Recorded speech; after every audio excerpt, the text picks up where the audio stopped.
Welcome to 032 Conversations, the podcast where we talk to creatives, see how they live, and how they do their work. I'm your host, Carlo Villarica. In today's podcast, we talk to Nathaniel Soque, or Soque. I made a mistake and I did not ask him how to pronounce his last name. Soque. Anyway, Nathaniel, or Neil, as most people call him, is the marketing manager, photographer, and one of the baristas in Linear Coffee Roasters, one of my favorite coffee shops. Neil has an impressive coffee competitor profile. He's the 2017 Cebu Barista Cup champion, Cebu Brewers Cup second place, and a Cebu aeropress champion in 2016. In this episode of 032 Conversations, we get into the weeds about one of my favorite subjects, coffee. Something that I can't live without. I have a coffee. I probably have 1 or 2 cups every day. And I wish I could have more, but I noticed that after the third or fourth cup, my body starts to feel, my heart probably palpitates and my body starts to feel tense. And then I lose the sense of calm that I want from a coffee cup. But I have coffee every day. I make it with my little aeropress at home. And we talk about that with Neil. And a few things to note before we get into the conversation. Linear Coffee Roasters recently celebrated their 1 year anniversary on March 16. This episode's coming up way after March 16, but greet them happy anniversary. You're gonna be like a month late or something. And then also Blazing John, we'll link them in the show notes, but Blazing John, the head barista of Linear Coffee Roasters and the head roaster as well. He won 4th place in the Philippine National Brewers Cup of 2018. So, send him congratulations as well. We talk about when we were having the conversation with Neil, John he was in Manila participating in the competition. So we touch on that a little bit in the conversation as well.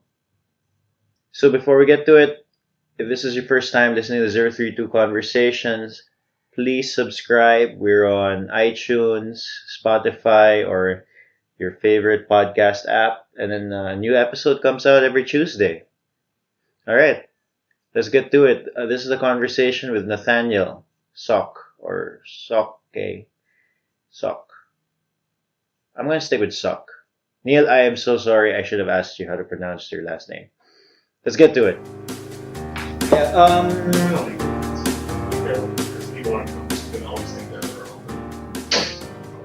Oh, you get people who come That's here. like bar. Yeah. Do you want one of the coffees? Yeah. Go ahead. I tried both. So this is what was this That's called? a newer one, the Kalita. The Kalita. It's a little cleaner. Yeah, but my preference. Oh, you have enough. Okay, so this is for me. It's for both of us. That's scary to put there, but No, you just go ahead, man. Don't worry about it. that's the Kalita. This is the press. You can actually see. The difference? Oh, yeah. Yeah, it's much cleaner. This one has way more sediment visually. The aeropress. That's right. Aeropress, yeah. I do notice that with my aeropress. But for me, that's what I like about it. Everyone has their preference. Oh, yeah. Oh. Some people don't want the Is it- quote unquote dirtiness. Is the aeropress generally stronger? Or how As would you- in taste, Yes. I would say it has more taste, or you can force out more flavor. For me, that's why I prefer it. The aeropress. Right, the pour overs are very clean, very clear. The filter makes a big difference. The paper filter, the V60 and the Kalita that we use makes a big difference on clarity, cleanliness. Oh yeah, but that's on the look or even on the taste. Even on the taste, it's Okay. it's much lighter. It's cleaner. You get a more On the subtle. I don't know. It might be this conversation is like is is making me say, oh yeah, this does seem a little Yeah, but I can't but I mean visually you can see that there really is some difference. yeah. Mm. And it's the same coffee, just different calibrations. Oh, you mean different calibration? Well, different. For me, I'm going to use a different dose and temperature and For each.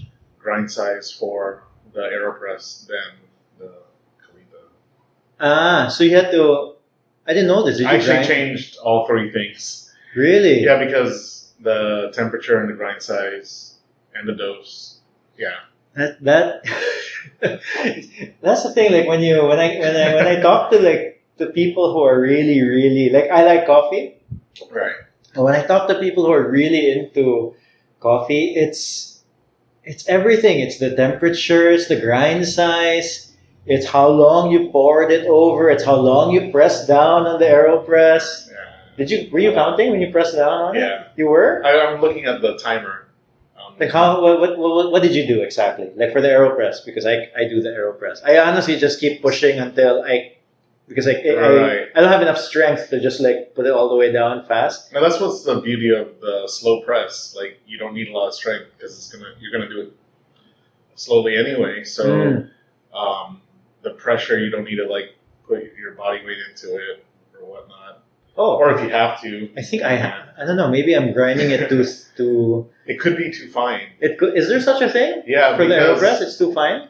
And it's just like extracting anything in coffee. The coarser the grinds are, the faster it'll Yeah. extract. So The finer, the more it will clog. Correct me if I'm wrong. Right. So I guess it also depends on the beans, etc. But It does. but generally, it's supposed to be finer than usual. But I guess there's such a thing as too fine for aeropress. The problem with aeropress is it can do so many things. Oh, okay. So it can do espresso, and then it can do like hybrid, like a French press kind of thing. Okay. Or people can just Um. not use the inverted method and just do it, right side up, and then use it as like a filter pour over. Oh, yeah, I do the inverted method. Yeah, like you can just not have that press in there, and then just. Oh, and then just yeah, that's right. It's super versatile. Yeah, let's get into it. Yeah, sure. Yeah. We might Because- be wasting all this. No, it's not. It's gonna be. Okay. It's good. No, because I'm very curious to know like how did you get into coffee? Because me, Mhm. I just used to be, and in many ways I still am. Like I just go to cafes to work. I'm on my computer and I order a coffee and I don't think much about it. I used to put sugar and everything, and then at some point we were in this event in UP, this UP cookout event, right? Here? Yeah, UP Okay. cookout. Yeah. And then we were a concessionaire. We were selling food. Oh, right. And then 032 was organizing these bazaars. And I was like, all right, I'm ready here. I'm gonna get the contacts of all of these other people here. Get their contacts, invite them over to the bazaar. Mm. So I went to the first one. I even timed it. So I had somewhere to be like in an hour and a half. So I went to the first one, told them about it, and then got their contact, and then I was done. And I looked at my timer. I'm like, all right, 5 minutes. Counted how many it was. I was like, all right, I have enough time to talk to everybody, more or less. Mhm. The next one was this coffee tent. I know where this is going. Yeah, you know what I'm saying? Like his name is Joel Carvajal. I don't know if you've. Anyway, he was really into coffee. Uh-huh. Joel Carvajal, and then so I was talking to him, and I was like, yeah, I really like coffee too. But not anywhere near to the extent that I like it now, or how Right. you like it even. But like we ended up talking for an hour. He gave me coffee, Oh, and then wow. after that hour, I was already kind of late where I was supposed to be. And then after that, I went to Ayala and I bought myself a grinder. Right away. I borrowed my uncle's aeropress, Nice. you know, Yeah. and then I started making coffee at home. So Nice. that's how Okay. my interest sparked. And then and then a few years later, I was really happy to What find. year was that? I don't know. I want to say 2 or 3 years ago because there weren't many. I mean, now it's so nice being in Cebu because there's a lot of places where you can get very Good decent coffee. Yes, there are. Yeah. So how did it start for you? For me, Yeah. Yoke Yo. 2 years ago or 2015, they had their original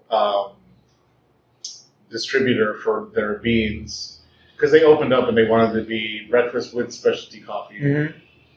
specifically because Chef was from Singapore, so he already knew about specialty coffee and Yeah, culture. Chef Pepin. Chef Pepin. Okay. Yeah. So I always say if it wasn't for Yoke, I wouldn't be into it because they have a particular. The company name was called Dutch Colony, and That's where he got his beans. right, and they're still around. That's in doing Singapore? good in Singapore, Okay. right? And then the bean was in Ethiopia Conga, is what the origin was. So when you get into specialty, you're always supposed to be able to talk about the origin country, Mm-hmm. the region, the farm, all the specifics, because you're trying to show off the reason why that's important is because you're trying to show off where the coffee came from, why this coffee tastes so good. You're supposed to know the legacy of that coffee, I guess. Yes, all the work that gets put into it, and I mean, specialty coffee technically is graded 80 and up, but also because What do you mean by grade at 80? so there's like an official grading system when really? when coffee's produced, and then people will bid on lots and whatnot, and depending on the grade, right, it's gonna reflect a certain price point for that coffee green, and with this many defects or whatnot, they don't make the cut, or if it's just so good, like less defects, and then they roast it properly and cup it properly, and But it's graded. It's still green beans. well, it's green, and then they roast it for cupping for For the tasting, grade, yeah, for the yeah, for the grading, grade, right, yeah. specifically for that, and then they're going to go ahead and grade it, give it a price Mhm. value. Just that's why the geisha, I saw that. the Panama. So it's really weird. Technically, they're calling it geisha in Ethiopia, but Okay. that's the origin of this variety that they brought to Panama. and So wait, Guatemala. just for the listener, you're talking Sure. about that.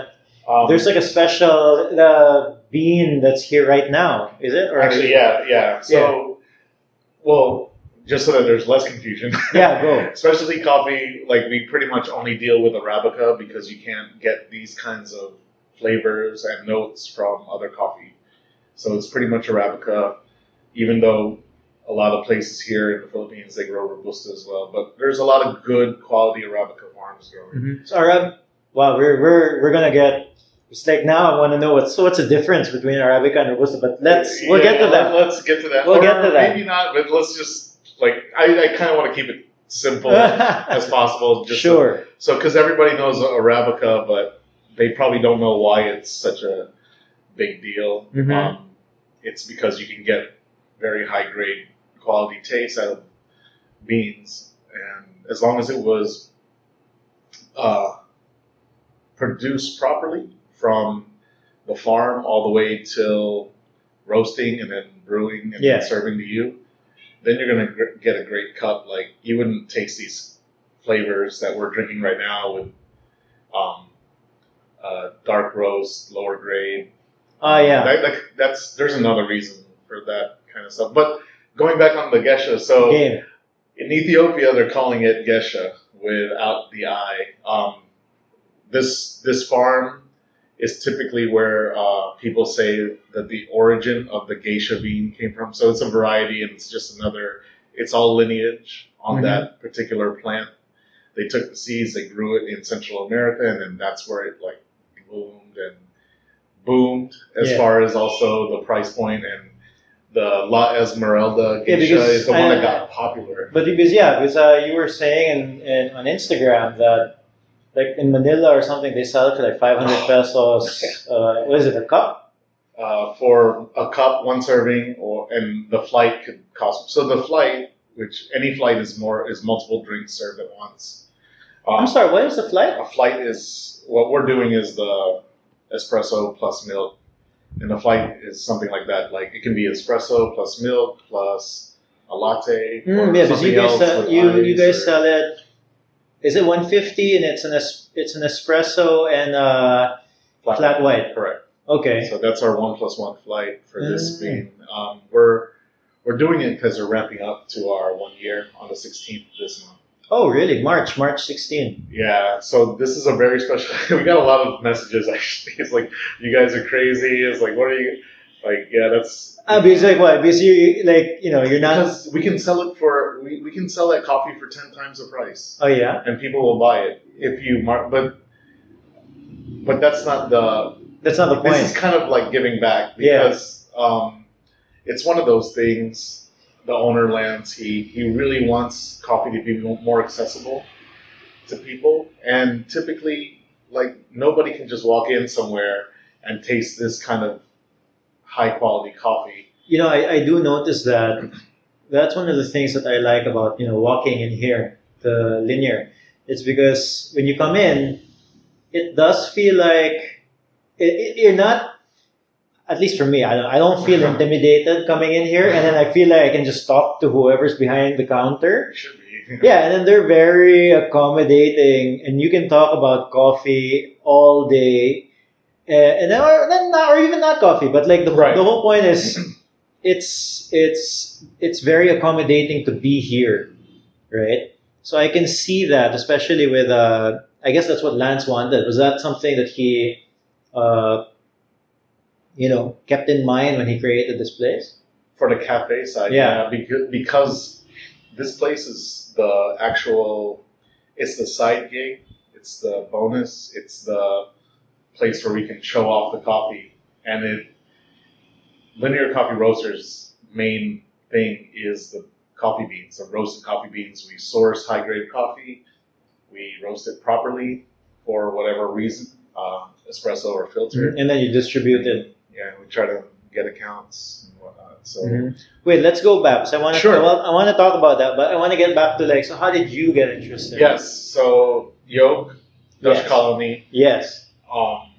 they're that bean that they had for a while, and then Chef ran into problems and he couldn't keep it. But it was so ever since then, our head roaster and head barista John, who's competing in Manila right Yes. now, he I was his customer because I was coaching at what was then CrossFit Pintados over there in Panagdayat. Yeah, but, John used to be in Cafe Cafe Jasmine. Jasmine, yes. So Jasmine, when she was running it, she would. I mean, they weren't specialty grade, but it was specialty in the fact that she actually sourced her beans. They actually did sorting, which is more than what a lot of other cafes would do.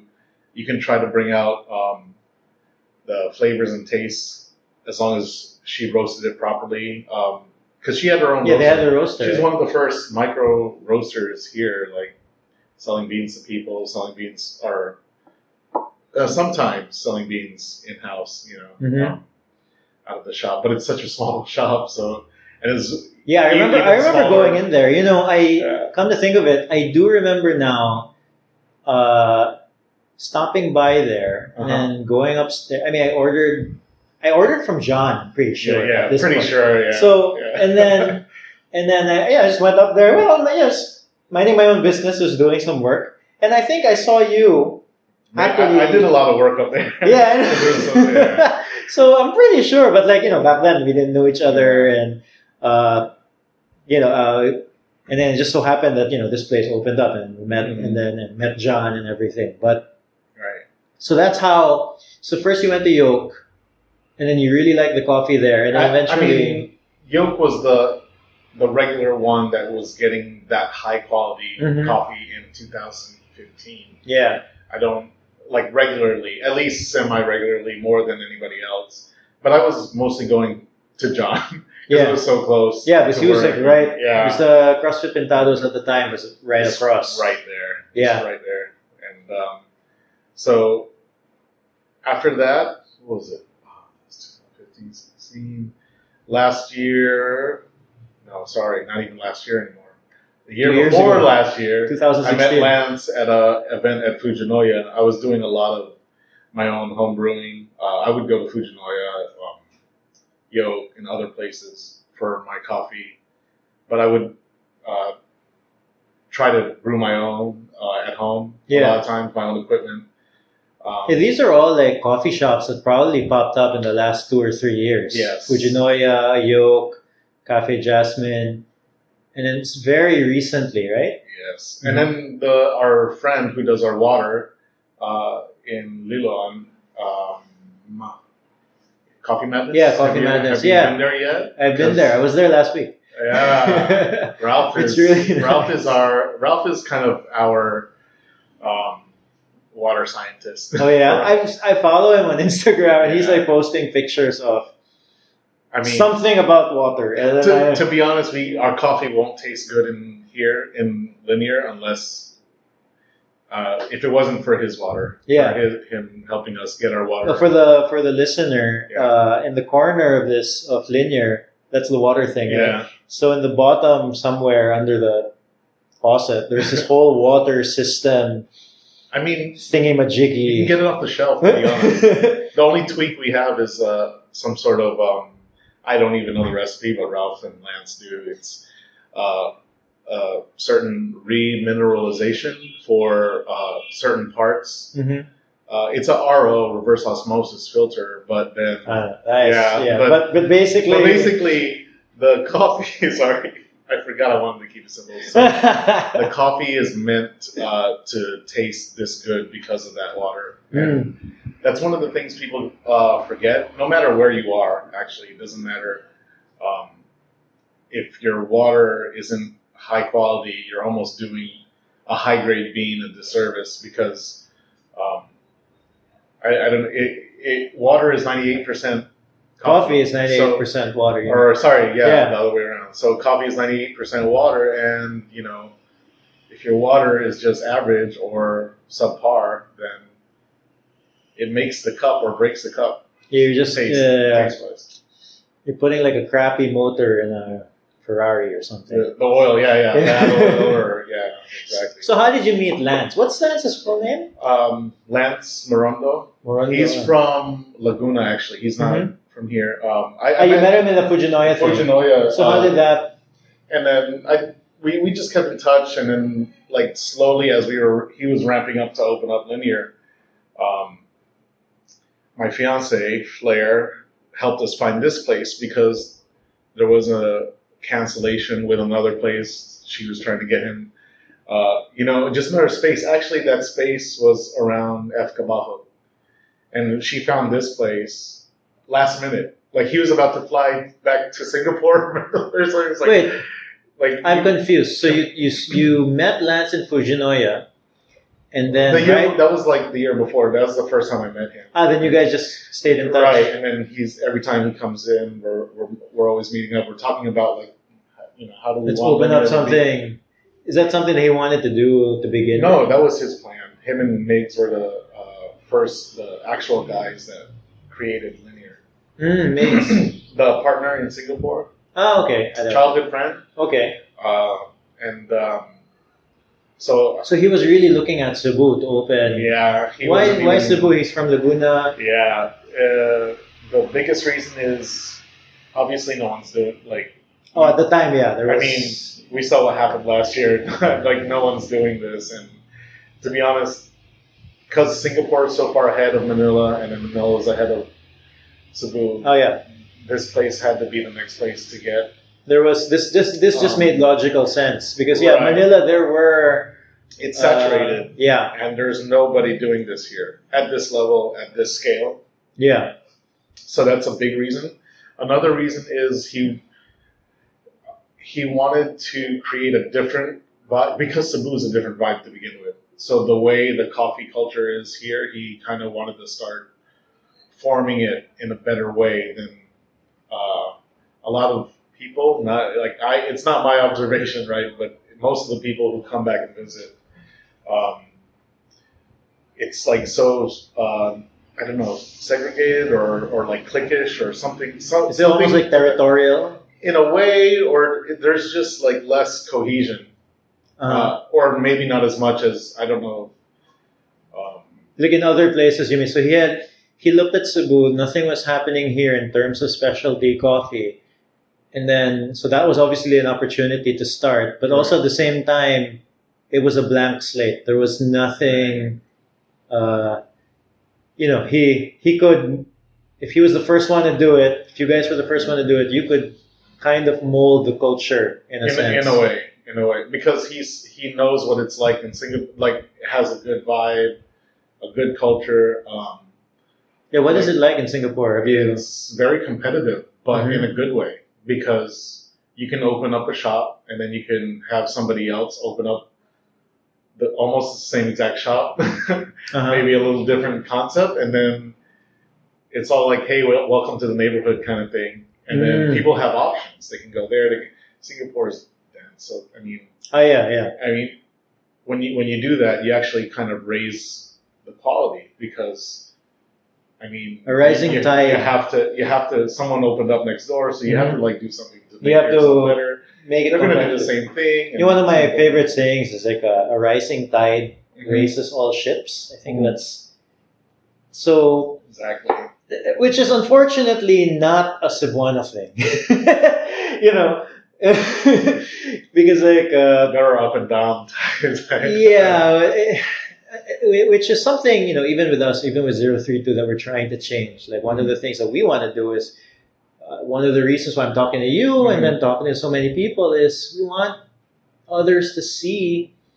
What can happen when you just share what you know. Actually, we've given so much knowledge away just on this side of the bar, talking to that side of the bar, or online, or it's just it should just be shared. Yeah, and then but the thing is, the secret is that that knowledge comes back.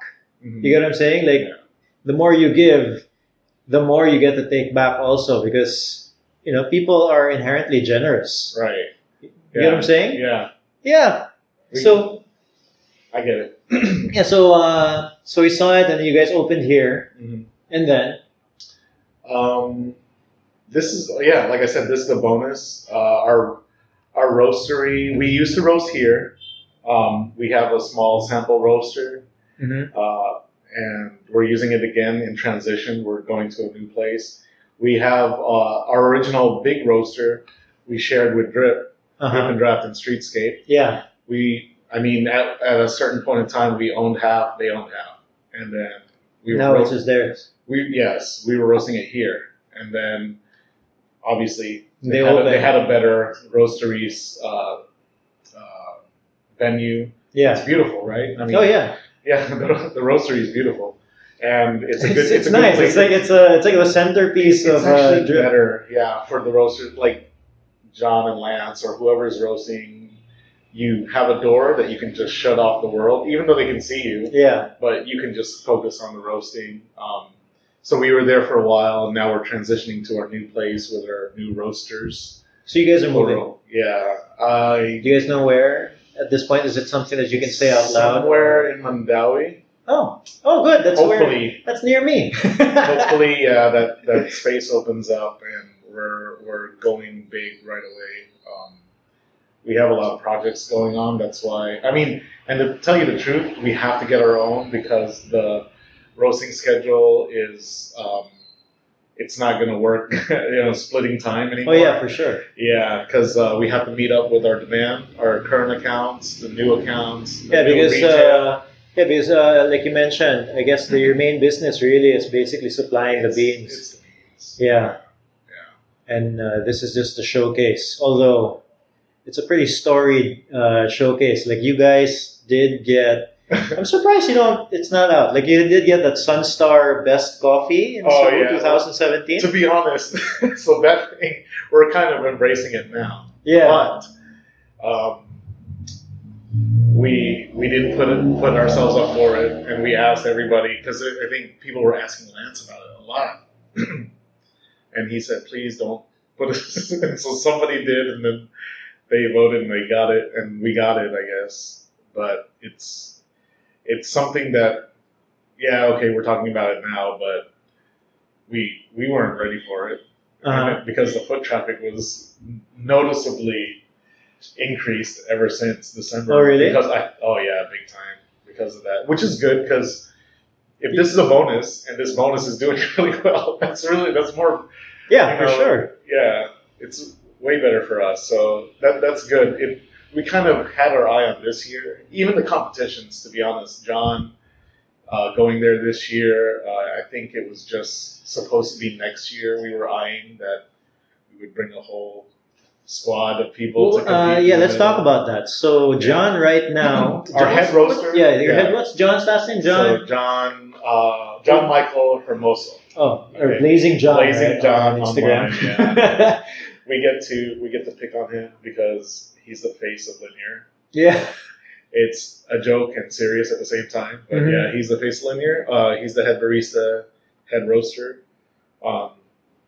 He's doing Brewers Cup, National Brewers Cup. He got top 6 from the first round the other day or yesterday. Yeah. So Brewers he's Cup. in the finals. What is that? So Brewers Cup, really quick, is basically there's a service where there's 2 parts of the competition, 2 main parts. So the compulsory, which is behind closed doors, and it's like there's no judges or there's only like somebody watching you. You're given really hard beans to calibrate and brew and drink and taste. So you have like a certain amount of time to bring the best out of that bad coffee. Oh, okay. Bad or hard coffee, like depends what they. It's supposed to be really hard to work with. Okay. So based on that, that's a really big score actually. And then after that is a presentation that you can see. Excuse me. If you look online for the World Coffee events, there's the World Barista Cup, there's the World Brewers Cup. And so if you just search that. Yeah, you can find it on YouTube. Last year, the Brewers Cup champ is from Taiwan. I actually, that's a side note, but I got him to give a shout out to John. Oh, really? Yeah. I saw that. I interviewed him, and then I just asked him real nicely, "Hey, I know the interview's done. Like, can you tell John? Like, our head roaster made it in the top 6. Can you just greet him really quick?" I heard the audio about like this morning or something. Yeah, he's. I interviewed him last night. He's the 2017 World Brewers. What's his name? Chad Wang. Chad Huang. From Taiwan. Mm. So yeah, I sent that to him, and I told him. I actually told Chad when I interviewed, I was like, "Hey, I'm gonna send it to him in the morning because he might not sleep." And then when we got, hit the stop button, I was like, "I'm gonna send it to John. I don't care if he can't sleep." He told me the reaction was great. I wish I could screenshot. Like, he didn't believe me. He's like, "Dude, is this for real? Like, did you really do this?" It's a fanboy thing. Like, I mean, oh yeah, no. Someone at that level, and then John's doing the same exact competition that he's trying to get to. So like John is doing the competition right now as we speak. Right? Not today. I think so. They did the preliminary round yesterday. Yeah, they're doing the finals on the 10th. Okay, so he is in the finals. He's in the finals. He's top 6. Top 6. I don't know if there's a 1 through 6, but he's top 6 in the whole Philippines. It's in Manila this year. Yes. Nice. 2018. There's a Cebu at the top 6 of Philippine brewers. So wait, there's a competition. Yeah. On brewing coffee. Yes. How does? Oh wait, let me talk about the second part. Did I talk about it? What's the presentation? Part? The presentation. There's compulsory. Like, how good are you at making like this bad kind of coffee taste good? Taste a certain way. Like, they want it balance or. So they tell you ahead of time. You want it. Yeah, that part. It's like the compulsory stuff. All the details are actually more secret than the open. Obviously, really? the open presentation you can Google and YouTube and watch it online. If people will watch Chad Wang's performance, it's like impeccable. It's like Which you should send me a link. I'll send you man. a link. Yeah, but some of them are not that great. We gotta look for the ones directly from World Coffee events. But it's if you watch it, um, they're all 1 through 3. I actually got to interview the number 3 guy that won last year. Oh yeah. Yeah, from Greece. So if you watch it, It's just perfect presentation, customer service. so it's like the whole deal. Man, you should see the amount of detail that they. It's like what we do in front of people if they think that we're very like OCD. Yeah. This is like somebody that's at the top of their attention to detail game. So it's more than just the Speaker, coffee. oh, It's yeah. more than just that. They're going to talk about the coffee, all the details, the farm, where it's from, how it's processed. Oh. Like they're going to give like the names, like there was It's like what you one- guys do here every day. In a way. in a way, right? But that one is But you're talking to people who know what, like like here you talk to me. I don't know what you guys are talking it's very about. different. It's very different in a competition setting when so much is on the line and you're trying to win a Oh, yeah, title, for sure. like the national title, for example, for John. Hopefully, fingers crossed, he does even better than his first presentation. Well, by the time the pod comes out, we should know. I hope so. Yeah. Yeah, I will. I we will can- make sure yeah. to ask you. Oh, okay, yeah, because it's the 10th, so yeah. So top 6, and then he actually kind of got a lot of inspiration from Chad. That's why I sent it to him. Mm-hmm. Because if you watch his presentation, his open service. The Chad It's- Chad's presentation. No, John. John. Well, both, yeah. Okay. I mean, John took so much from him. Okay. Yeah, so it's not a bad example to copy. So Oh, yeah. why not? Yeah. Right? So, Yeah. because I was going to ask you, so what makes a really good, because that barista, is that fair to say? Is that Sure, yeah. yeah? What makes a really good barista? And then this whole competition kind of like encapsulates that whole aspect, I suppose. Yeah. Let's see. I would say that to be a good barista, you need to be open-minded. Mm-hmm. You need to appreciate the coffee, but also appreciate that everybody else has their preference. And depending on what shop you go into, we serve coffee the way we serve coffee, and we always try to explain why we're serving it this way, and if we can tweak it to somebody's taste or pick the coffee that will match someone's taste more than the other ones, because specialty coffee is. I tell some people who are just, they've never tasted this, they don't know anything about it. I just flat out tell them just don't even think about it as coffee. Think about it as a completely different drink. The barista should be open-minded about where you can go with coffee, at this level at least. Someone who's has attention to detail. There's always something to learn.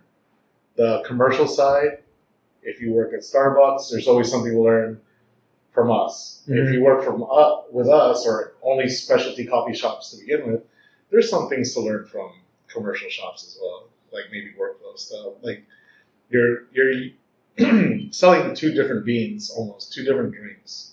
It's like well, that's true. It is a very different experience, I would think. Like like Starbucks or Bose, like they're designed in such a way where you order it, and then if they have 100 customers, they can sell to the 100 customers in like an hour. Yeah. I mean, or, Yeah, like it's really. But it's like that in Singapore with specialty. Oh, really? Yeah, that's where Oh, wow. Lance would come from a place where you do like a 200 to 400 cup rush or whatever. Like, Oh, wow, huh? yeah. He came from. Remind me. So he came from Strangers Reunion. Uh-huh. The last place that he was at was there. In Singapore. In Singapore. / the other company is Curious Palate. They're the same Okay. company. Yeah. But he helped start up, in a way, the specialty coffee scene in Singapore with 40 Hands, then Common Man. He bounced around to a lot of places, actually. And so funny. We say it as an inside joke, but now if they're listening, Lance's name is kind of like a password, like depending on where you Oh go. yeah. Are you really serious with that? Like, It's, like don't line up, just say his name. Have a joke. Oh, you have to. Like, hey, I know Lance from Cebu. Like, and then everybody knows him there in specialty coffee. Yeah. So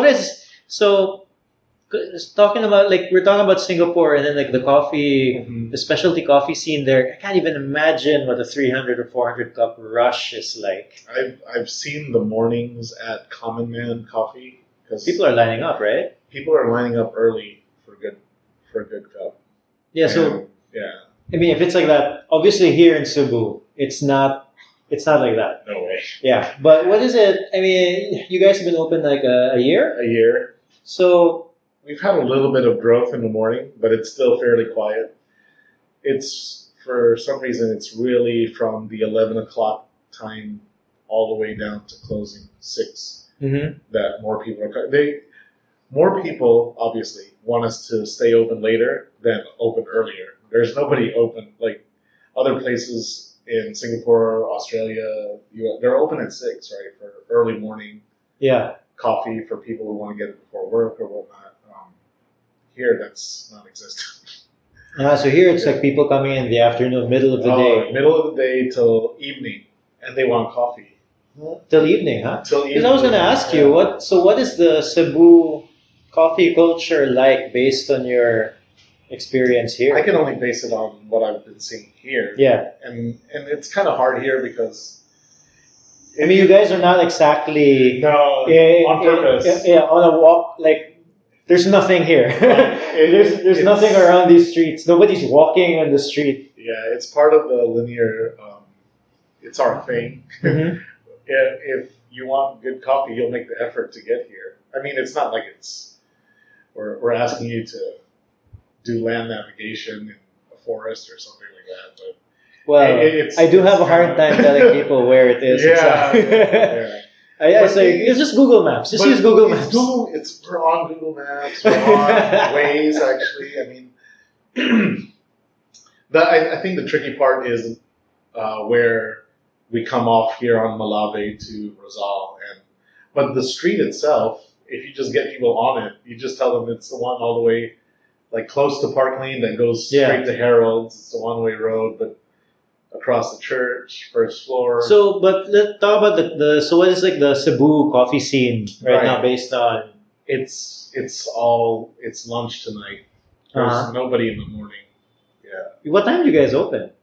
I'm usually here at 6. Oh yeah? Yeah, and I open at 7. I like coming in early, just to I like being ahead of the work. Oh yeah, I understand. I mean, we're not as busy as a second shift, but I'm super like not. I really don't like getting behind.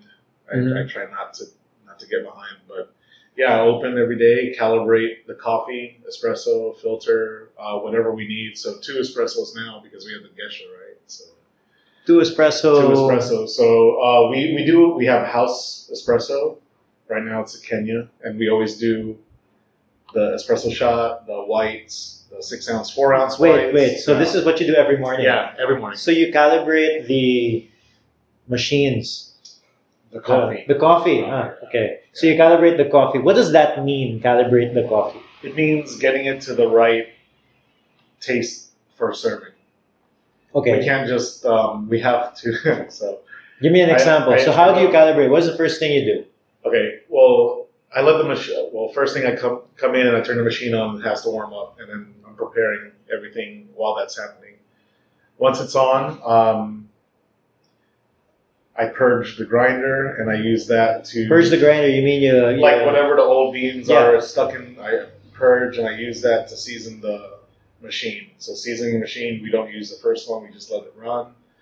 We don't have to measure anything, we put a whole dose in there, and then... just to let the tubes in the machine flow, and then like season the screen, season the portafilter, the basket. What screen? What's a portafilter? Just what the water comes down from the shower screen. Okay. Like, the portafilter is the actual basket with the spouts. On The thing on the espresso, Right. the thing with the handle. Yep.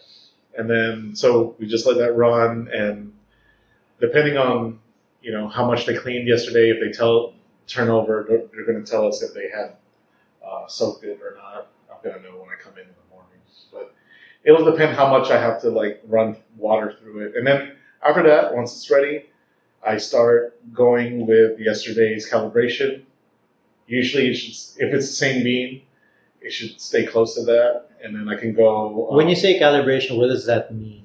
So we have a certain dose. We have a certain so time. so this many grams of beans, Right. and So- then it runs for this long. For this long, on like- this grind size. Ah, okay. This much output. so every day. So that's what you mean by calibration. Yeah. So every day, like I said, like when I talk to a coffee person, they're Right. always talking about these things that I can't imagine doing. So I'll walk you through one Sure. calibration adjustment. So if we do, say the dose was 19.5, and What 90.5 on the scale, Grams. 19.5 grams. So on the coffee? on the That's how coffee. heavy the coffee is. right, Okay. on a certain grind size, that's not important. Okay. The grind size is let's say the grind size is okay. Okay. Right? Yeah, just make it simpler. Yeah. So, because that's actually one of the last things we do on espresso is if everything else that we change doesn't work, then we'll start changing the grind size last. But so the grind size is okay, 19.5, and it just no matter what I do, it tastes.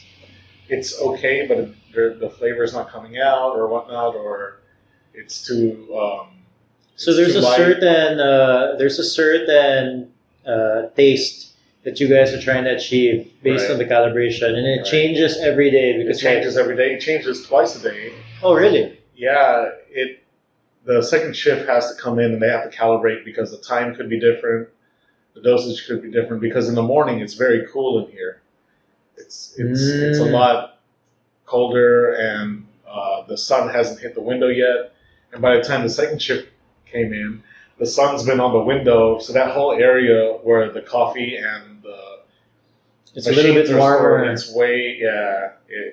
it's way warmer than before. So it's going to make a difference on the way the coffee extracts. I don't know. This is why I really like you guys, because I am not gonna be able to do that at my home. I don't think there's a lot of cafe owners, especially if their goal is to just open as many cafes as they can. Right. That level of precision and focus is, it's ridiculous. Ridiculous in a good way. Yeah. In a good way. I say that with the utmost. And nobody in here is doing it because we don't want to do it. There's a reason. I love doing this. Uh-huh. It's fun. We're basically playing scientist every morning Oh yeah. with coffee just to make sure that it tastes good. Oh, exactly. So let's say I wanted to make really good coffee at home. Mm-hmm. Okay. Now, I won't have. I probably won't have an espresso machine. You have an aeropress. Let's go with that. Okay. Yeah. I have an aeropress. Yeah. I have a manual grinder. Sure. The adjustable one, so you can change the coarseness of the grind. Let's say that's what I have. Mm-hmm. What do I need to make? This is really for me. Sure. No, and it's a good question. Make good coffee at home, yeah. Because the thing is, we do coffee our way. Mm-hmm. But if it's for you and you have control of everything, you can brew it however you want. If you want it lighter and acidic, you go coarser. If you want it dark and bitter, or not dark, but more bitterness, you can go finer and then go hotter, and then you get more bitterness out of it. Oh, okay. So is it the finer the grind and the hotter the water? It's a little you get more bitterness out of it. Yeah. And then, because what I do is I actually let the water cool a little bit. So usually it's You have the automatic no, boiler? I just leave it. Yeah. Honestly, I get the water out of the thermostat, Mm-hmm. Tell me if I should be, if I Oh, should. you're measuring the temp? No, no, no. Oh, okay. No. Okay. I'm not going. See, I can't. Okay. I'm not that type. I of was going to be person. surprised. I know a lot of people that when they're at home, they just use the automatic boiler. Yeah. Well, what I do is we have a, what is that? You know, this the thing that, yeah, the automatic The drip. boiler. Yeah. So I know I let the water out. So it's on the cup, Okay. and then that's when I grind. So I just let it cool a little bit. That's fine. As long as you can find the dose, the temperature, and well, you're not measuring temp, but the dose and the grind size for you. If you can get a good tasting cup for you out of it, man, that's to be honest. There's a lot of people that I'm not going to say who Okay. because even at very high level baristas and whatnot, when they're at home, it's all about convenience. Mm. Or travel, it's all about convenience. It's I'm not going to take my hand grinder with me when I go in the, like some people do that obviously, but it's more on convenience. I mean, 3-in-1's big here in the Philippines. Oh yeah. I mean, I'm not ashamed to say I like it. Uh. And it's convenient, right? And it's not this coffee, but it's a drink for me. It's a hot drink that's really fast to make Mhm. when I'm at home. Well, let's say that Right. we're not going to make a 3-1 coffee at home. So Uh-huh. what does it I need for, like, if I wanted to make like a decent cup of Okay. coffee? What you have is fine. You have a method of brewing the coffee. Mm-hmm. You have a pot or a filter or aeropress or So it French really press. depends on like how. And if you have a grinder, for us, and you know, pre-grinding or grind on demand is up to you. It's up to everybody, but technically the flavors will start going away after you grind it. Mhm. 30 minutes. Oh yeah, 30 minutes after you grind it, the flavors start Well, to fade a little bit. Yeah, even less than that depending on the coffee. So let me try to summarize, and you stop me if I'm wrong. So generally, if you want a good cup of coffee, number one, it depends on how you like it. Mm-hmm. But it's good if you have a grinder, so you can grind On demand on demand to get more flavor out of Mhm. the coffee, right? to get more flavor out of the coffee. So that means, like, you know, right before you make the coffee, that's when you grind it. Like what you're doing. Yeah. So you grind the coffee, and then if you have a certain way of brewing, like, I don't know, there are so many recipes for AeroPress online. French Like, press also. I mean, it's really what's more like if you're at home. For me, Mhm.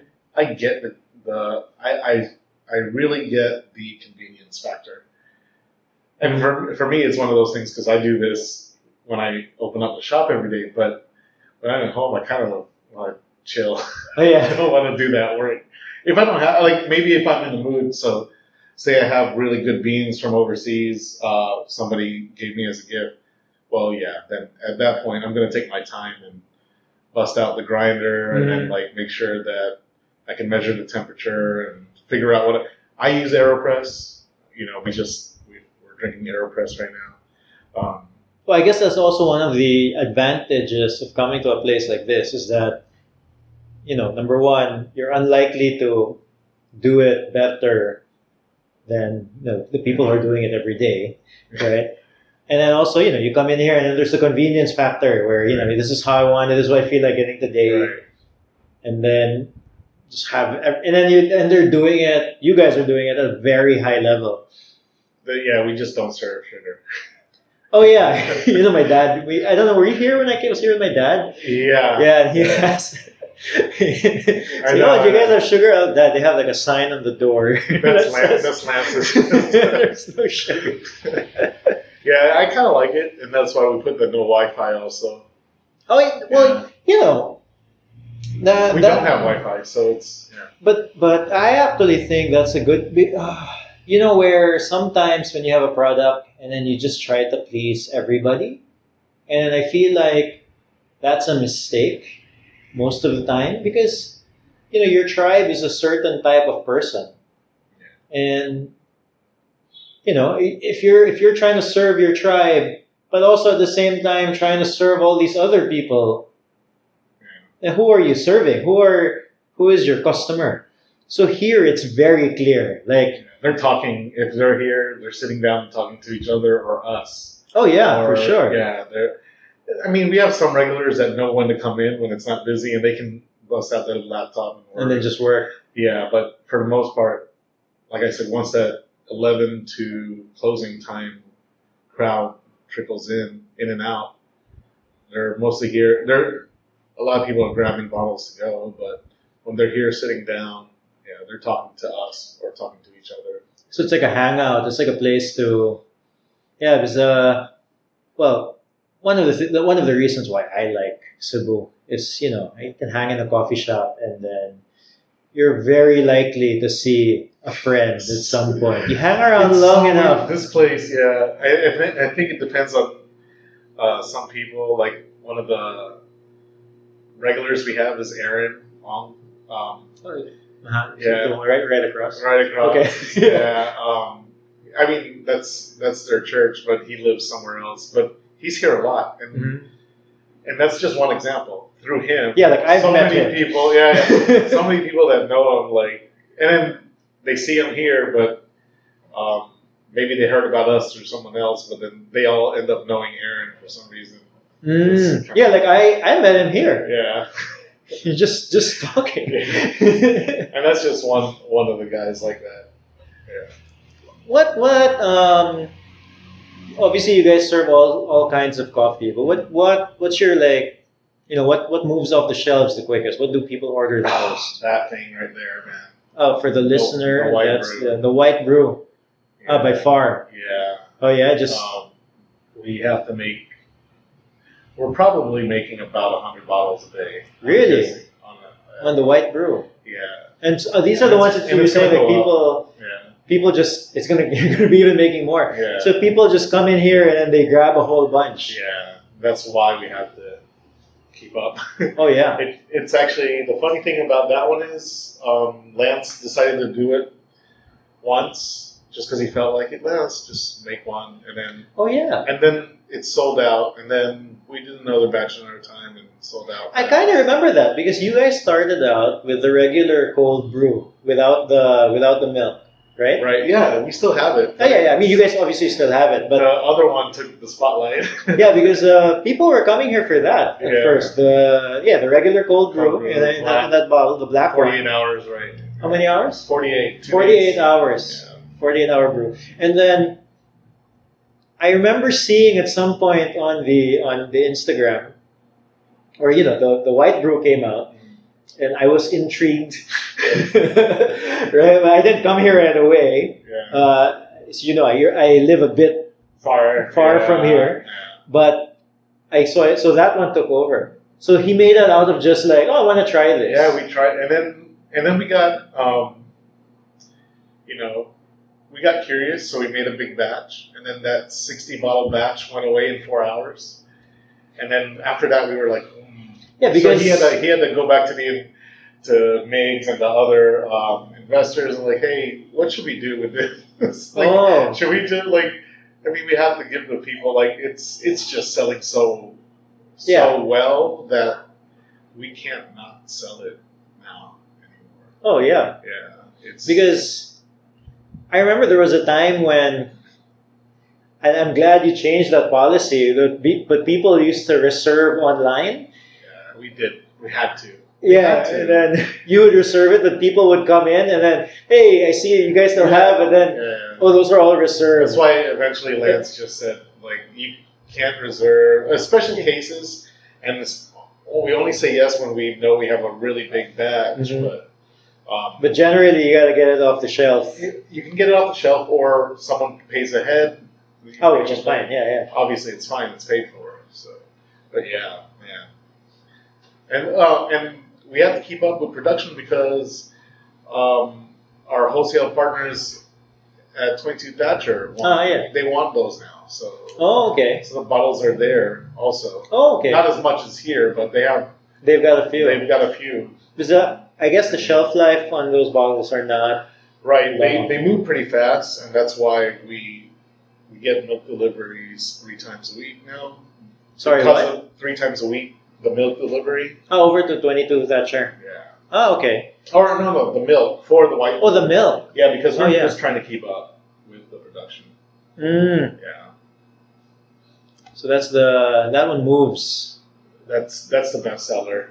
For here in house, hot, it's mostly like the espresso with milk.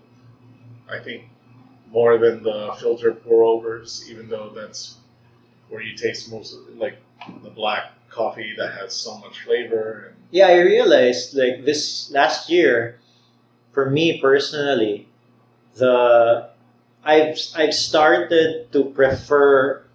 I guess this is all considered drip, like an aeropress, the filter, the filter. filter is the broader. Oh, okay, so it's all considered filtered. So I prefer now. I started noticing that I prefer the filtered coffee now, as opposed to like an americano. Yeah, for me, I don't know. It's one of those things. Like I haven't. I'm not gonna say no to a beer that's given to me. Okay. But if I'm paying for it, I'm gonna buy really, really good beer. So it's the same thing for coffee. Like I'm gonna drink really good coffee instead of just regular coffee, because if you need it for the caffeine, yeah, it's there. And then if you want it for taste, I can cater it to my own taste now. So yeah, I can't go back to it. It's really hard. And like I said, I know I said I drink 3-in-1 earlier, Yeah. but that's considered for me. It's just a completely different drink. Oh yeah. It's not coffee. It's not. You don't consider it coffee. It's almost a sweet. Yeah, it's almost like a. It's almost like a Coke, not a Coke, but like it's basically it's sugar. Yeah, you're buying it for the sugar. Yeah, because it's enjoyable. So, for you were talking a little bit about like the specialty coffee, right? Mm-hmm. So what makes what you mentioned a little bit? Yeah, like you mentioned a little bit. Anything above 80 is good. Yeah. So what makes a good coffee? Yeah. So the reason why they get scored that high is there's so many layers of sorting, and the first sorting is at harvest, where you only pick the right cherries. Now, commodity grade coffee, they don't discern which kind of coffee cherries are coming off a tree. They just, you get a branch of coffee cherries, and then boom. And they just get all the beans and then just put it in there. Right. So you're going to get a lot of deformities and defects because you have underdeveloped beans in some of those cherries.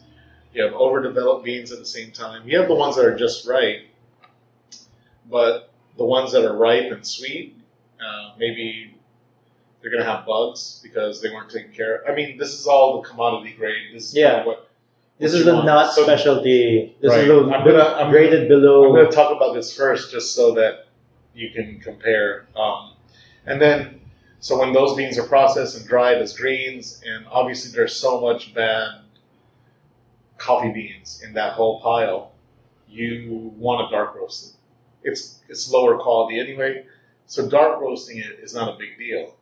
Like, it doesn't hurt it because you actually don't want to light and medium roast it because you don't want to taste that bad stuff. So when you say those are the darker coffee beans, right? So when you dark roast coffee, you mute all the good and the bad, so it all tastes the same.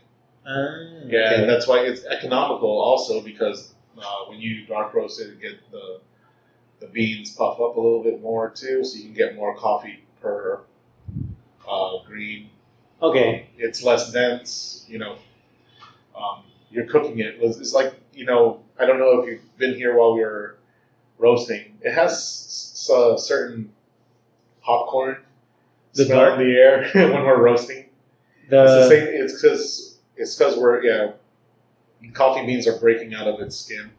Oh, okay. First crack, and usually there's a first crack, second crack. Specialty coffee, we usually stop at the first crack, so that we don't overdevelop or dark roast. Yeah, because I read somewhere like when you're roasting, somebody has to listen to a crack. I didn't understand that, but generally it's the first crack. Yeah, it's popping there's a layer and it's popping out of that skin like popcorn, right? But it's not obviously it's not as loud as popcorn. Yeah, right. It's completely different, but it's a similar effect. But yeah, so that's the commodity grade. That's why from fruit to uh, from fruit to brewing or roasting and brewing. That's why you have dark roast. The dark roast. Right. It's economical and you don't want to taste the bad stuff. And then on the opposite of that, ripe picked cherries only, and then depending on how they're processed, um, they even sort it even more just to make sure that the overripe ones don't go in, and the underripe ones. So there might be a it's few, uber sorted. It's sorted very very meticulously. and then it's roasted in a certain way also. But before that, there's more. That's the layers, right? So that's that, and then during fermentation, if there's any sort of visual defects, they're throwing it out right away. And then upon drying, then there's more sorting. Oh yeah, then, sorted in every step. And then if you see us here, as long as we can visually see it right away, we can sort before roasting. So you even sort before roasting if you see something. And then something. after, because some defects you won't see until after you roast the bean. So there's a whole bunch of layers of sorting. So like if you get a kilo of green beans, I mean most likely after roasting it, it's not exactly a kilo anymore. Oh no. Yeah, it's so typically say we roast a kilo. We want to get a kilo out. We'll put around 1.2 in. Oh, okay. Yeah, because the moisture loss so they're going to weigh less. Oh yeah, that's right. Even as soon as you. So where do you guys get your beans? We get it from Singapore, distributor, specialty coffee distributor, Latory and Dutch. Sometimes some beans we get here. There's other distributors in Manila. Excuse me. And then locals. The local beans, Lance. He has somebody that. Actually, he's visited most of the farms that we went to. Oh, really? That we're getting beans from. So Lance himself has. I was going to ask you guys that. I was going to say is there any like farms here in Cebu, and then are you guys looking there? Cebu. Not Cebu, like in the Philippines. Yeah, mostly down south, Mindanao. I'm gonna go with him eventually on some farm trips, but he's the one. He has to do the first steps to get to these farms and talk to these guys because hopefully they can be a steady provider of high quality grains. We eventually our goal is to try to get some farms rated high enough to have officially graded specialty coffee beans from the Philippines. From the small lots that we visit, small farms we visit. Is there a place in the Philippines? Is there a farm in the Philippines now that can get officially high graded? I believe that the Sagada, from what I was told. I don't know the details behind that, but from what I heard, is that it is graded specialty, but I think they sell it overseas. Oh, really? They don't sell it here? I don't know if they do, or maybe they do, and it's limited for here because if it's graded specialty, but then you can get more money for it. Oh yeah. The economics don't work. Yeah. No, but eventually, for something that's affordable and it's all with the coffee industry in general, commercial or specialty, especially in specialty, because there's so much work going into developing and processing, producing this kind of high grade coffee for the taste. The workers get paid more. The workers get paid more. The pickers, the farmers, the people at the mill. It's just a better economical thing where, okay, we're going to pay more for coffee, but the people who are working the farms, they're going to get paid more too. We all know they're not getting paid hardly anything. It's pennies, but that's why we're. One way to differentiate themselves from just any regular coffee grower is to just up the quality. Up the quality, and then we'll pay for it. We're going to pay you for your work. Unfortunately, the problem is consistency. Yeah. So now maybe some farms, some farmers and workers know how to do it, but now somebody needs to watch them because they might take shortcuts or Is there a way to like quality check like right before you buy the? unless you. Oh yeah, there is, but at the same time, you just want that trust there. Oh yeah. So sometimes you have to build that trust also because there's a lot of people that want to take shortcuts and it's kind of hard unless you're there at the farm and you're absolutely confident with them and then if you're as good as Lance and like our green bean buyer and producer Gladys, you can actually see defects. You can see the samples like and ask, hey, we roasted and cut something and like, hey, why does it taste like this? Why is it? We paid for this. So he can check right then. Yeah, And there. I mean, we can visually see like we know what we're expecting and we don't get what we're expecting. Are you guys getting some coffee beans locally in the Philippines? We are so Mostly from Mindanao. mostly yeah. It's just the easier place with better access to farms and better farms, I guess. Oh yeah. Like I think it's one of the things there. Just the smaller it is, the easier it is to control quality, right? Just like we're small, Mm. the scale of if we get bigger, the quality, Oh, it's we have to harder. do more work Yeah. to keep the quality the same. Same thing. So the farm, as long as it's they can produce a certain amount of crop at a high quality. I mean, we'll take it. I mean, it's not officially graded. But if it tastes Specialty, well, but it tastes it tastes good enough to serve, and we can find different ways to roast it. Like same bean, different roast profiles to bring out different parts. Like the Mount Matuto is really good, chocolatey. There's roasted nuts. oh, that's a local. That's a local. It's part of our. It's well, we don't have it now, but it's been our base for such a long time. And then now we're switching out. We have one from. We have more that came in from Bukidnon somewhere, and then also where is this? I'm trying to look for that place. Mount Kitangan. Yeah, there's like a whole. Are these Yeah. bags full of beans? It's right there. Yep, those are all beans. These are like huge bags. Yeah, usually, typically, like that one, like that. Those should be about standard size. Those are about 60 kilos. Oh, how fast do you guys go through 60 kilos? For espresso, fast. Oh yeah. Yeah, because we have accounts and we have to put it in blends. We have to put some for our blend. Is it hard to get the beans in? No. No? Well, locally, it's not. But the international, it's a bit different. Problems with customs. I guess. that's not my lane. That's Lance's headache, and it's what a.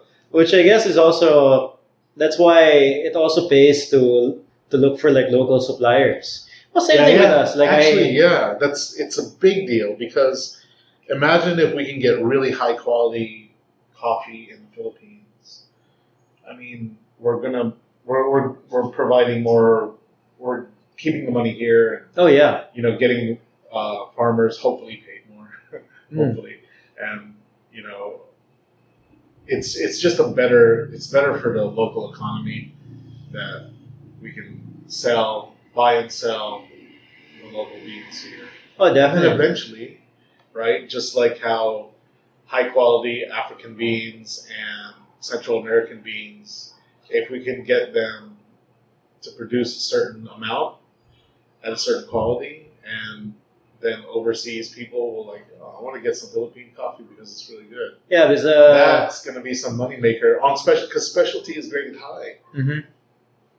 so people will pay a lot for it. And then Yeah, there was I remember reading the story. Oh, what is that? That's the- We're looking at a map. yeah, Mount Kitanglad. So that's where you got your the Local last beans. new beans is from there. I just wanted to see how far it was from CDO. Mm. Yeah. Well, no, I remember reading a story. It was like Blue Bottle was selling. Yeah.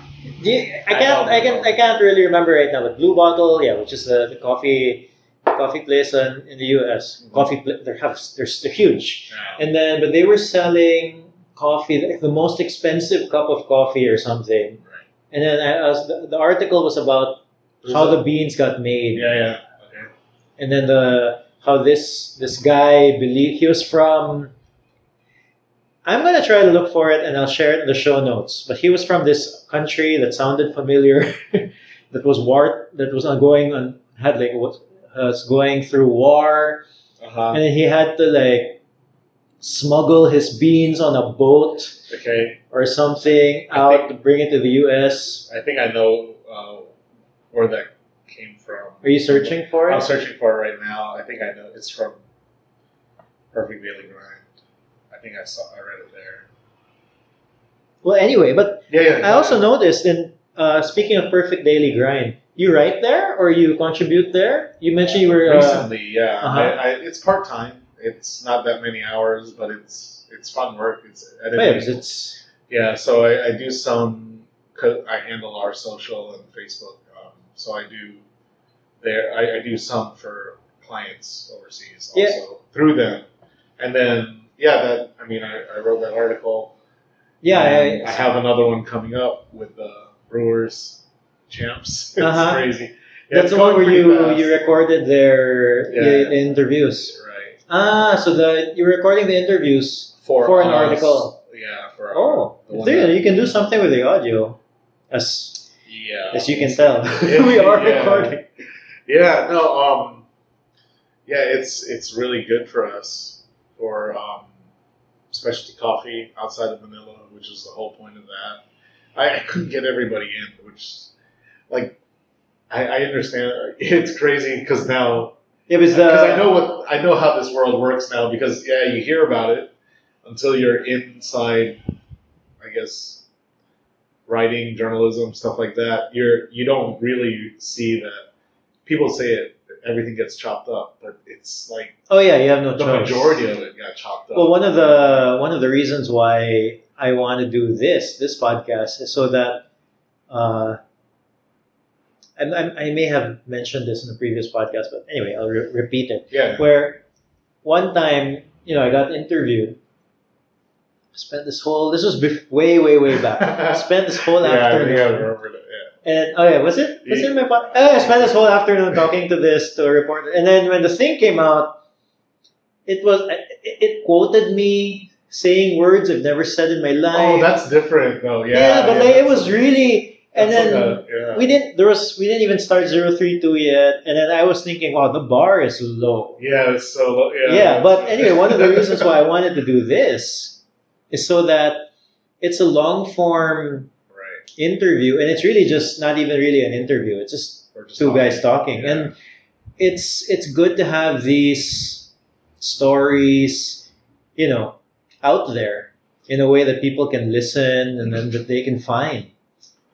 Yeah, it's very good for and like I said, I found that. I'm the social media guy here. Oh, but, yeah. But I told you earlier, I'm horrible at Twitter because we're not we don't engage as much on Twitter. I try to keep it up. So when I saw it, I was like, oh, okay, I'll click this link, listen to the audio. I was like, hey, cool, man. That's Oh, yeah. And actually, we talked about it last year here. We were thinking about doing a video or audio thing also, but we just never got around. We're not big enough yet to I don't have the time. Oh yeah, you gotta choose. Like which one to do. and like we have some storyboards written up and stuff like that. Oh, if it's video, that's a whole. Yeah, That can be a whole. no, but thing. it's still all concept, like what we want to do with videos and now with we have expansions going on. I told you about the academy that we're going to open up. Yeah. Well, we're not opening it up. Yeah. Actually, linear is going to stay linear. It's just another guy connected to us. He's going to open up. Yeah, what's his name? Gio. Geo. Yeah. Is it Fashion? Oh. Yeah. DJ Gio, DJG. which most people know him by. Yeah. Yeah, when The youngest retired DJ, because I don't know, he like started when he was 12 or something crazy. I don't know who that guy. He's like super young, but it's like he lived a career already. No, that's true because I remember walking in here and I was like, "Hey, you look really familiar." Yeah, we get that all when he's here working the bar. We get it all the time. What are you doing here? It's great. Yeah, but I mean, coffee. Yeah, he wants to do something big, and it's cool because what I love about it is the whole social enterprise part, where we're going to have scholars, people who want to get work, but they don't have the means to pay for pretty insane prices for barista skills. Mm-hmm. It's just not attainable. So we're trying to get scholars like that, like um, people, children. Why is it hard to become a barista? No, it's like official courses. Like quote official unquote, courses. Okay. official courses that people are putting out are so expensive Mm. and pretty much and also very impractical Yeah. because the price wise, like I would have imagined like if you wanted to become a barista, then you just apply. you can, but they have to have a training system. Like I just did it by absorption, like Mhm. shadowing Lance and John Yeah. for however many months it took me before I was able to do it on my own last year at a certain point. But oh man, you fail so much when you learn something at this level by people who've been doing it for years. Obviously, Well, you can't compare it. Yeah, You can't compare, like, it's like if you're learning how to paint and then your idols are, I don't know, Picasso or whatever, or and then you know what? Yeah, this is, you have, how some people you have like good taste. Let's say, okay, photography. Mhm. The You can see a photo and yeah, this photo is really good. Uh-huh. I know it's really good. So you have good taste Okay. because you have the photo is really good. You know what a good photo is, and then you take a photo, and then you see it, and then your skills are not the same Yeah. as your taste. Right. So there's this huge gap in between your taste and your skill. Oh yeah. And then that gap is very frustrating, and yeah, so it's hard, especially. Yeah, so when you said earlier, you asked me what it takes to be a good barista. When I said open-mindedness, especially in this kind of coffee, in specialty coffee, Mm-hmm. you have to be open to why everything is important. The things that we do here to the 10th of a gram on the scale is important to us for a reason, and in most other places, they're not that detailed.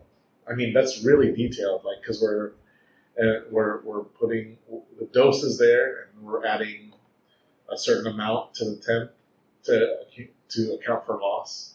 Like I don't know if you ask people to admit if they're doing it or not, and they have to tell the truth. Who knows how many people are actually doing that? You know what I mean? Because it matters to us. It matters.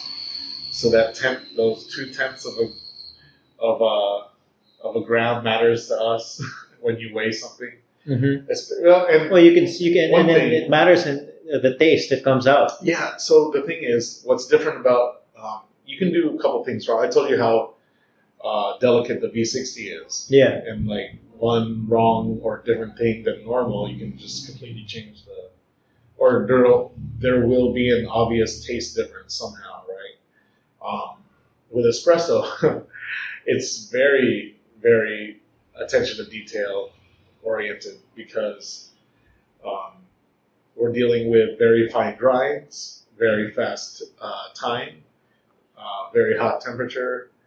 There's a lot of stuff going on. So the small changes will have a more magnified effect in the taste. Does that make sense? Because everything you're working with such small numbers, it's just gonna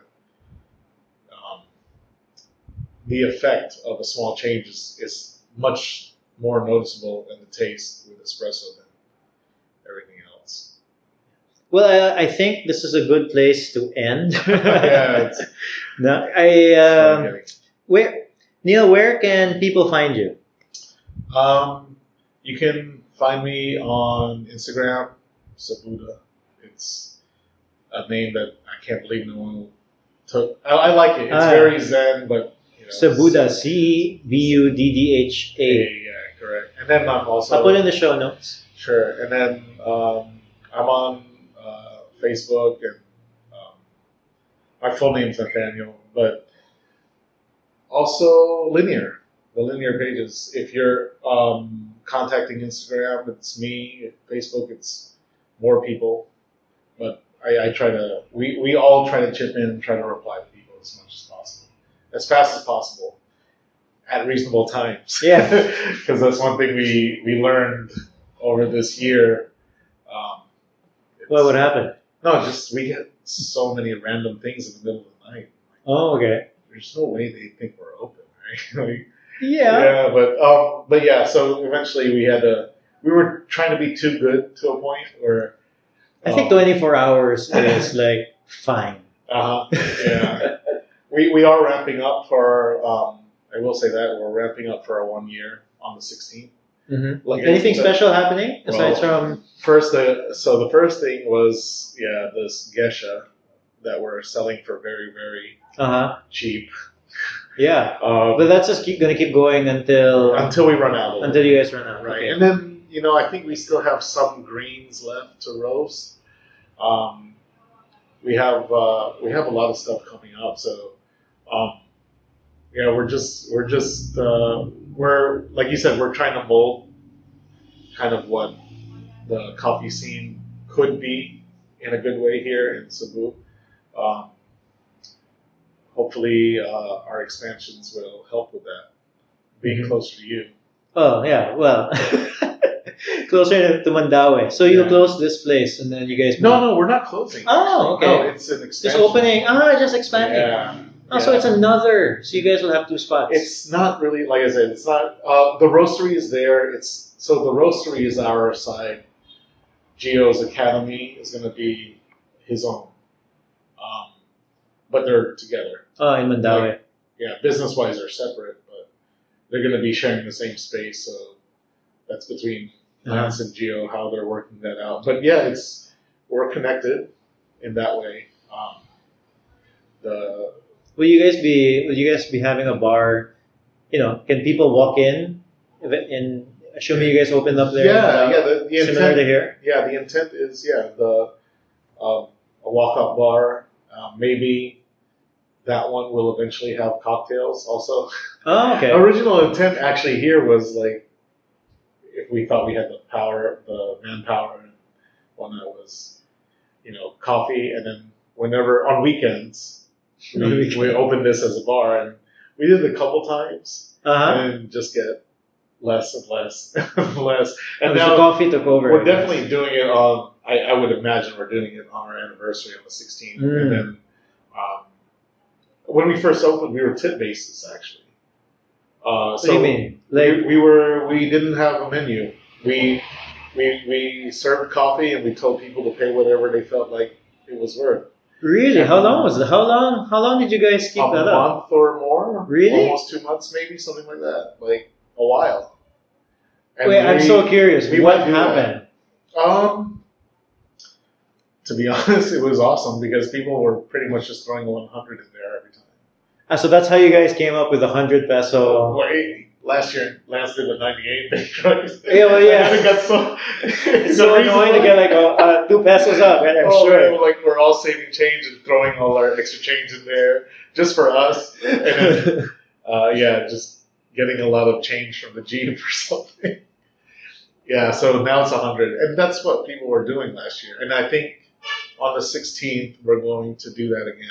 We're going to put the bucket up on the table and no price. Just tell people to pay what they want. So you guys did it for like a month and a half and then just pay what you want. And most people, I guess it averaged out to 100 or just most people? Pretty much. Yeah. Pretty much. Yeah. Oh, okay. Yeah. So why did you guys decide to stop that? I actually don't know. I don't know. Lance just decided, oh, we'll just actually finally make it. Maybe it was because we had more stuff going on. Like we had our original food here was it's still there, the mango lychee cheesecake, and we had cookies that we were selling. So Because and that was the only, and it's kind of expanded. But the brownies replaced the cheesecake. The mango lychee is still here. you, We have the Japanese cheesecake. you guys have like a 4-item. Yeah, people think it's hilarious. It's The actually menu not is funny. like And I mean- this part is not. That's not on the menu, but it's there for sale. Our friend. Oh, yeah. Um, the menu, the actually, menu is like what? What is it like? 5 by 5 inches or whatever. Yeah. Yeah. If you look around, that's all like we're very DIY.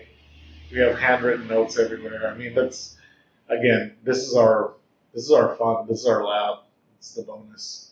No, I like it, man. And then I like coming here, and there's a reason why. This place is probably special for a whole bunch of people, right? And then I'm excited to see you guys expand, especially nearer to my area. Yeah, definitely. We're we're really excited about that project, actually.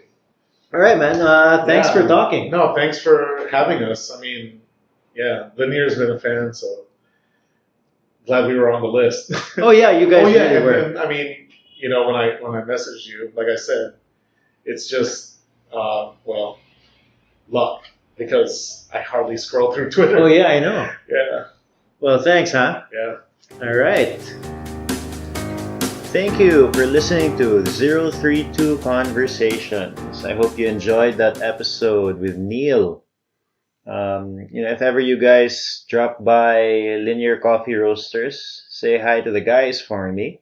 If you wanna, every time I've been to Linear Coffee Roasters, it's always like a fun experience when you just sit on the bar and you can just talk coffee to any of the baristas there. If you have any questions whatsoever, all of them are willing to help. It's not a snobby. Is that a word? It's not a snobby? I'm gonna stick with snobby also. Snobby. It's not a snobby place to be. Anyway, I hope you enjoyed that episode. Before you go, please subscribe to 032 Conversations, and you know what? Leave a rating on iTunes or any of your podcast apps. That really helps the show and allows us to reach more people. I'll see you guys on Tuesday. Hope you enjoyed that. Cheers. Get your coffee.